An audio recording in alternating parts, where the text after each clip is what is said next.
تشریف لے گئے. وہاں پر الخدمت نے ایک خیمہ بستی اسٹیبلش کی ہے اور وہاں پر اس وقت تقریباً 150 خیموں کے ساتھ 100 خیمے ہمارے وہاں ہو چکے ہیں اور 50 خیمے کل تک ہو جائیں گے. وہاں پر فیملیز رہ رہی ہیں, ان کے لیے کھانے کا انتظام ہم نے وہاں پہ کیا. 3 وقت کا کھانا دے رہے ہیں. ایک میڈیکل موبائل ہیلتھ یونٹ ہے, ڈاکٹرز وہاں پہ موجود ہیں. موبائل فلٹریشن RO پلانٹ وہاں پر پانی کا موجود ہے. کچن پراپر وہاں کھانا ان کے لیے تیار ہو رہا ہے. اس کے ساتھ ساتھ وہاں چونکہ ایک بڑا چیلنج ریسکیو کا ہے, وہاں پر بڑی تعداد میں پانی میں ڈوبا ہوا ہے, تو اس وقت وہاں پر الخدمت کی 10 بوٹ ریسکیو کا کام کر رہی ہیں اور آج رات تک یہ 10 اس میں مزید شامل ہو جائیں گے. تو محترم لیاقت بلوچ صاحب نے وہاں سارے کام کا خدمت کی ریلیف ورک کا جائزہ لیا, ریسکیو ورک کا جائزہ لیا. اس کے بعد ہم شیرشاہ کیمپ میں آئے. وہاں پر بھی اس وقت تقریباً 100 کے لگ بھگ ہمارے خیمے اور اس کا پورا نظام, 3 وقت کے کھانے کا, بچوں کا اسکول اور ان سب چیزوں کا ہم نے انتظام کیا ہے. تو اب آپ لوگوں کے ساتھ بات کرنا ہے. میرے ساتھ خواجہ عاصم ریاض صاحب موجود ہیں, جنرل سیکرٹری جماعت اسلامی ضلع ملتان. جناب سید عبدالقادر شاہ صاحب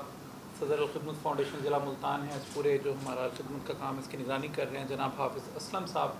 نائب امیر جماعت اسلامی ضلع ملتان, وہ بھی موجود ہیں. میں آپ سب کا ایک دفعہ پھر شکریہ ادا کرتے ہوئے محترم لیاقت بلوچ صاحب سے ملتمس ہوں کہ آپ سے بات کریں. جی بسم اللہ الرحمن الرحیم. آپ سب کا بہت شکریہ. جیسے صہیب عمار صدیقی صاحب نے طے کہ آج ہم نے یہ پورا علاقہ وزٹ کیا ہے, اور خاص طور پہ جلال پور پیر والا جو دریائے چناب اور ستلج کا ایک سنگم بنا ہوا ہے, اور اس وقت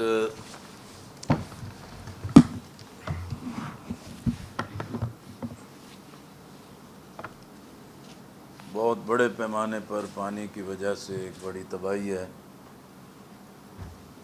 لیکن آپ جانتے ہیں کہ یہ جو کلائمیٹ چینج ہے, موسمیاتی تبدیلیاں ہیں, اس کی وجہ سے پاکستان قدرتی آفات کی زد میں ہے, اور اس کے ساتھ ساتھ جو انسانوں کی اپنی کوتاہیاں, غفلتیں اور مجرمانہ اقدامات ہیں, اس کی وجہ سے بھی یہ آفات آزمائش میں, امتحان میں مزید اضافہ کر رہی ہیں. حکومت کا نظام جو ہے وہ اس نقصان کو مزید بڑھانے کا باعث بن رہا ہے, اور جس سے لوگوں کے مسائل بہت شدت سے بڑھ گئے ہیں. اس لیے کہ دریاؤں اور ندی نالوں کے راستے میں جو ناجائز تجاوزات ہیں, ہاؤسنگ سوسائٹیوں کا تعمیر ہونا ہے, اور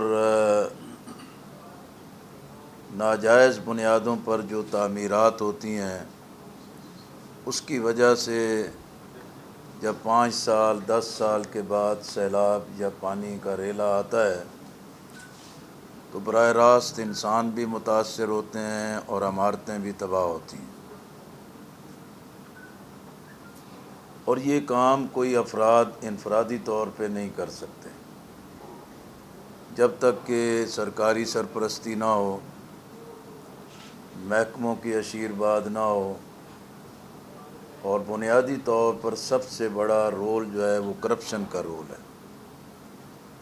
جس سے لوگ خود بھی اپنے آپ کو تباہی سے دوچار کرتے ہیں, اور حکومتوں کا جو پورا نظام ہے وہ مزید خرابیوں کا ذریعہ بنتا ہے. اسی طرح جو قدرتی آفات ہیں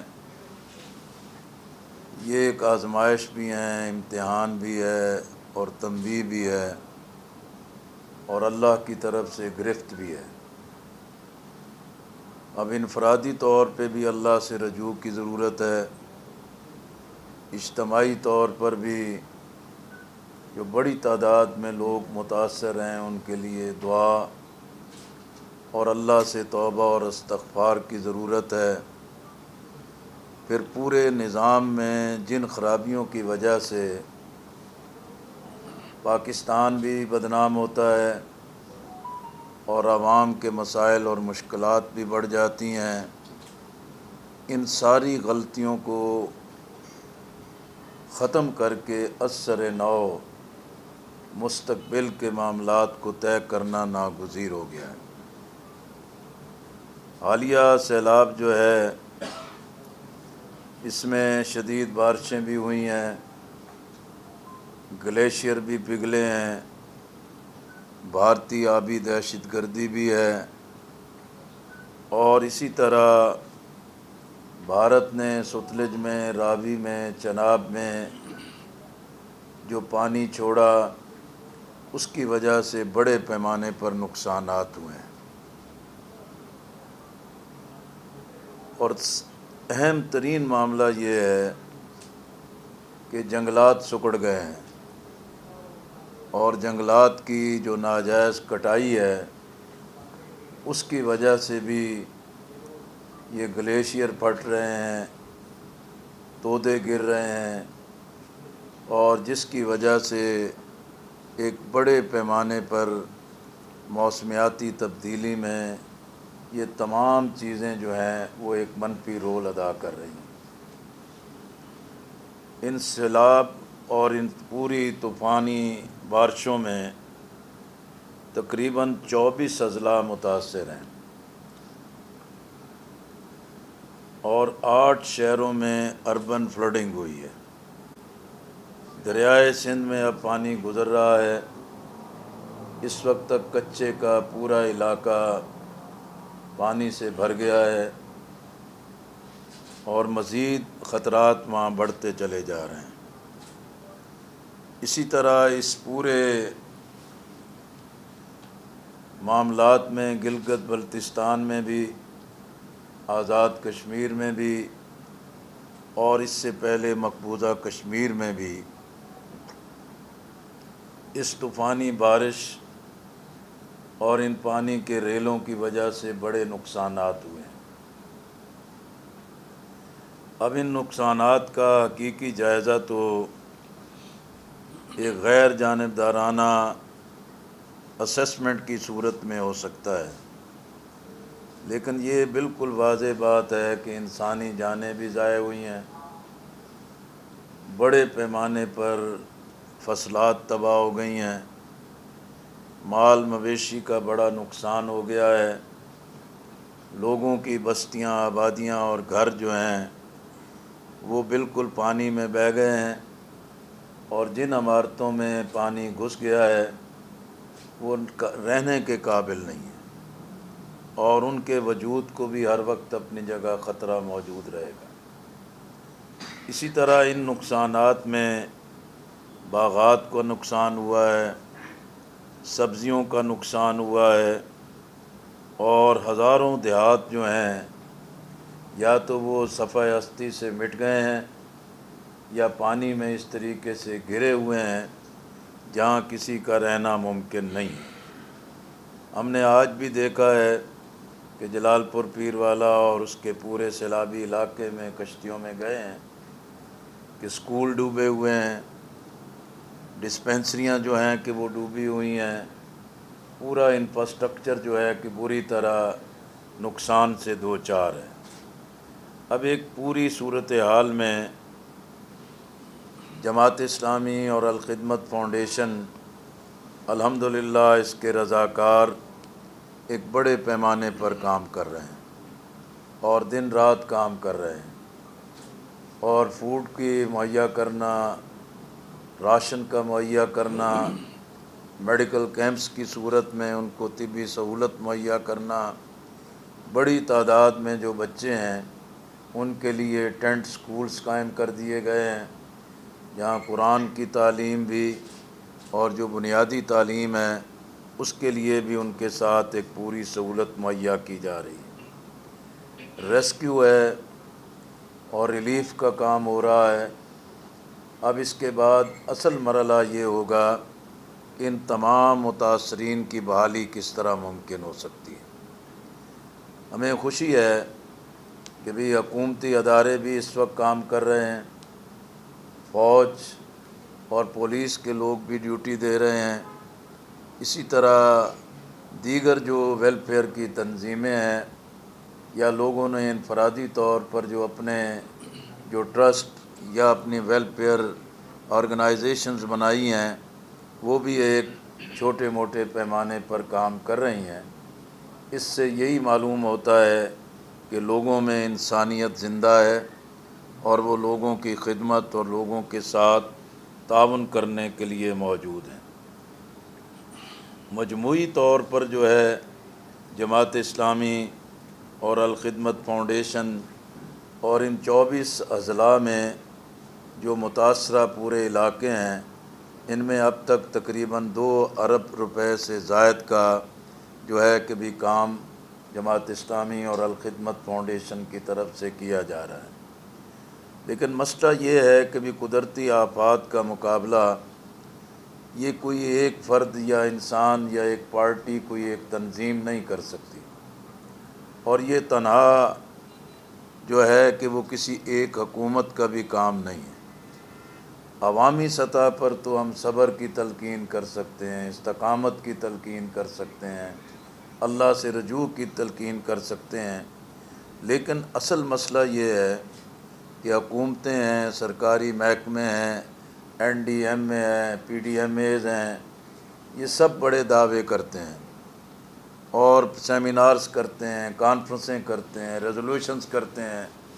اور لوگوں کو یقین دلاتے ہیں کہ ہم نے ہر طرح کی تیاری مکمل کر لی ہے، لیکن جب بھی کوئی زلزلہ آتا ہے، سیلاب آتا ہے، طوفانی بارشیں آتی ہیں، یہ پوری حکومتیں اور سرکاری ادارے عملاً مکمل طور پر ناکام ہو جاتے ہیں، اور جس کی وجہ سے سیلاب بھی بڑے پیمانے پر لوگوں کو متاثر کرتا ہے۔ اس لیے ہم سمجھتے ہیں کہ یہ جو کلائمیٹ چینج کا معاملہ ہے اس میں جو بڑے ممالک جن کی صنعت کی غیر معمولی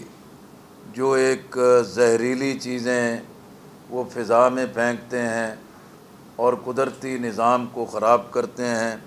وہ براہ راست اس کے ذمہ دار ہیں۔ اس لیے ان سے ہمارا مطالبہ ہے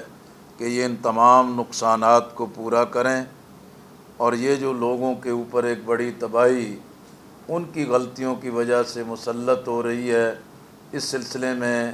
یہ بڑے صنعتی ممالک ان متاثرین کے نقصانات کا ازالہ کریں۔ ہم سمجھتے ہیں کہ پاکستان کی سطح پر بھی وفاقی حکومت کو، صوبائی حکومتوں کو، سرکاری اداروں کو اور اہم ترین جو ویلفیئر تنظیمیں ہیں اور جتنے بھی اسٹیک ہولڈرز ہیں ان کی مشاورت کے ساتھ مستقبل کا ایک مضبوط لائحہ عمل اور ایک قومی ایکشن پلان بننا چاہیے۔ اس لیے کہ جب ہم ایک کلائمیٹ چینج کی زد میں ہیں اور اس فالٹ رینج میں موجود ہیں تو یہ ہر وقت خطرات موجود ہیں کہ پھر بھی اسی طرز کے جو طوفان اور سیلابی ریلے آ سکتے ہیں، تو اب یہ وقت ہوگا کہ ہم اس سلسلے میں قومی سطح پر ایک لائن آف ایکشن بنائیں۔ اسی طرح جو دریا ہیں، ندی نالے ہیں، ان کی گزرگاہوں پر جو ناجائز تجاوزات ہیں اور جو ہوٹل اور محلات تعمیر کر لیے گئے ہیں اور جس کی وجہ سے یہ گزرگاہیں ایک بڑے تباہی کا باعث بنتی ہیں، ان کا مکمل طور پر خاتمہ ہونا چاہیے،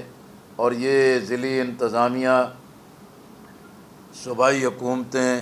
اور وفاقی سطح پر، اور خاص طور پہ جو وفاقی وزارت موسمیاتی تبدیلیوں کے لیے خاص طور پر قائم کی گئی ہے، ان سے ہمارا مطالبہ ہے کہ وہ نیچرل جو گزرگاہیں ہیں جن کے راستے میں یہ تجاوزات کھڑی کی گئی ہیں ان کا خاتمہ ہونا چاہیے، اور جو ناجائز جو ہاؤسنگ اسکیمیں بنتی رہیں، جن کو ناجائز این او سیز دیے گئے، وہ پچھلی حکومتیں تھیں، موجودہ حکومتیں تھیں، اب ان کی ذمہ داری ہے کہ وہ ان سوسائٹیوں کے اندر جن لوگوں نے حکومت کے NOC کی بنیاد پر پلاٹ لیے، مکانات بنائے، ان کے نقصانات ہوئے ہیں، حکومت براہ راست اس کی ذمہ دار ہے، اور وہ اتھارٹیز کے جنہوں نے یہ ناجائز طور پر NOCs جاری کیے وہ اس کے ذمہ دار ہیں، اور یہ لوگوں کے نقصانات کا ازالہ ہونا چاہیے۔ اسی طرح ہم سمجھتے ہیں کہ یہ ریسکیو اور ریلیف کے بعد اور مہینے 1.5 مہینے میں یہ پانی جب ہر طرف سے نکل جائے گا، پھر اس وقت صحیح اندازہ ہوگا کتنی فصلات تباہ ہو گئی ہیں، کتنے مال مویشی برباد ہو گئے ہیں، کتنے مکانات اور انفراسٹرکچر کو نقصان پہنچا ہے۔ تو اس کے لیے 2 مراحل ہوں گے، ایک تو صحیح اسیسمنٹ ہونا، اور ہم سمجھتے ہیں کہ اس اسیسمنٹ کے لیے سپریم کورٹ اور ہائی کورٹ کے ججوں پر مشتمل ایک کمیشن بنایا جائے کہ جو اسیسمنٹ کی نگرانی کریں، اور پھر اس کے بعد اس اسیسمنٹ کے مطابق لوگوں کو طے شدہ پالیسی کے مطابق بحالی کے لیے ان کی ضرورتوں کو پورا کیا جائے۔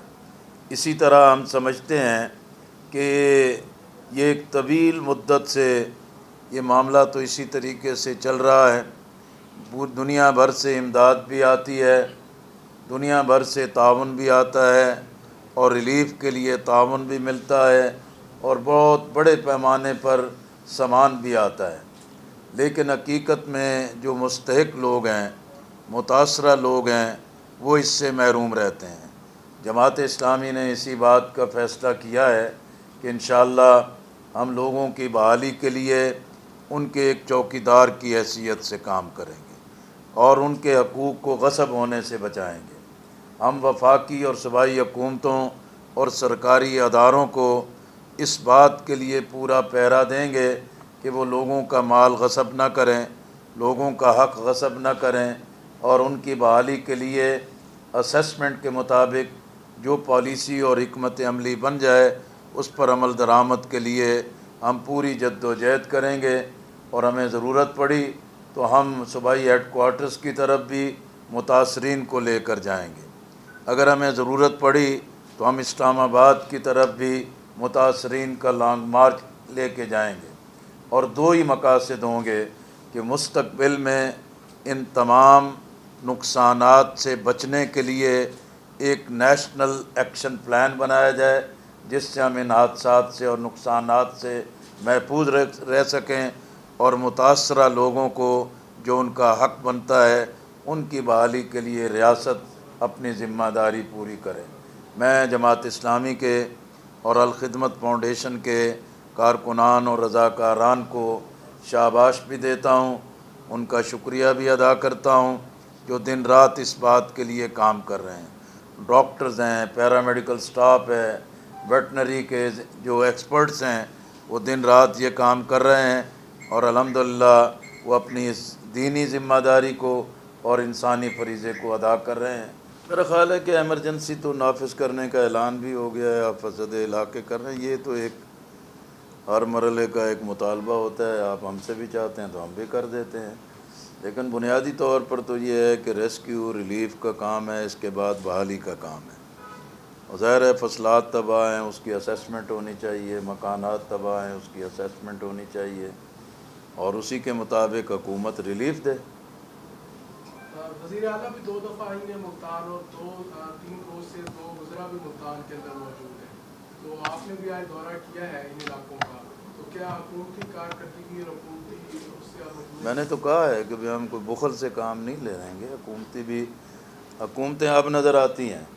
اعلانات بھی نظر آتے ہیں، آڑیاں جاڑیاں بھی نظر آتی ہیں، لیکن اصل مسئلہ یہ ہے کہ جو اس سے پہلے کے سد باب کرنا حکومت کی سرکاری اداروں کی ذمہ داری ہے، اس میں وہ ناکام ہیں، نااہل ہیں، کرپٹ ہیں،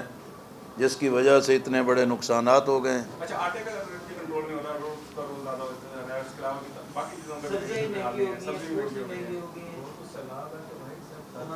میرا خیال ہے جی کہ یہ جو زراعت کی تباہی اور کسان اور آریوں کی بربادی کا حکومتوں نے غلط پالیسی طے کی تھی، ہم نے اس وقت احتجاج بھی کیا تھا، مار روڈ پر دھرنا بھی دیا تھا، اور ہم نے یہ کہا تھا کہ یہ حکومت غلط پالیسی اختیار کر رہی ہے۔ کسانوں کو، گندم کے کاشتکاروں کو تباہ کر دیا گیا، مڈل مین نے گندم خرید لی اور اب اپنے وہ مہنگی داموں اس کو بیچ رہے ہیں اور آٹا بھی مہنگا ہو رہا ہے۔ تو اس کے لیے تو پنجاب حکومت بھی قوم کے سامنے جواب دہ ہے، جو اتنے بڑے بڑے دعوے کر رہے تھے کہ کسان کو ریلیف دے دیا ہے، زراعت کو ریلیف دے دیا ہے، لیکن آج آٹا مہنگا ہو رہا ہے، روٹی مہنگی ہو رہی ہے، لوگوں کے لیے مصائب اور مشکلات بڑھ گئی ہیں۔ تو یہ حکومت کی زراعت اور گندم کے حوالے سے، فصلات کے حوالے سے جو پالیسی ہے وہ ناکام ہے، اور آئی ایم ایف کے دباؤ کے تحت جن چیزوں کو اس بربادی کی طرف دھکیلا ہے، حکومت اس کی ذمہ دار ہے۔ یہ میں اتفاق کرتا ہوں۔ دیکھیں جی، یہ جو آپ نے کہا کہ بورڈز کی واقعتاً بہت بڑی ضرورت ہے، شعیب عمار صاحب نے بھی بتایا، عبدالقادر شاہ صاحب نے بھی، کہ ہم بھی کشتیوں میں اضافہ کر رہے ہیں، اور ابھی ہم نے مشاورت بھی کی ہے کہ شعیب عمار صاحب یہاں کمشنر یا جو بھی ضلعی انتظامیہ ان سے رابطہ کریں گے تاکہ یہ جو کشتیوں کے حادثات ہوئے ہیں ان سے بھی بچنے کے لیے ایک فول پروف نظام بن جائے، اور ہم اس چیز کے لیے تیار ہیں کہ جو ہمارے پاس کشتیاں ہیں، پورا جو نظام ہے اور اس کے جو ایکسپرٹ اور ورکرز موجود ہیں، ہم اس کو لوگوں کی ایک بہتری کے لیے، اور ابھی تک بھی جو دور دراز علاقوں میں پھنسے ہوئے ہیں ان کو ریسکیو کرنے کے لیے ہم نے یہ طے کیا ہے، اور انشاءاللہ ہم اپنی یہ پیشکش ان تک پہنچائیں گے۔ اچھا سر، شناختی کارڈ دیکھ کے لوگوں کو بٹھایا جا رہا ہے کشتیوں میں، کیا کہیں گے؟ انتظامیہ جو ہے شناختی کارڈ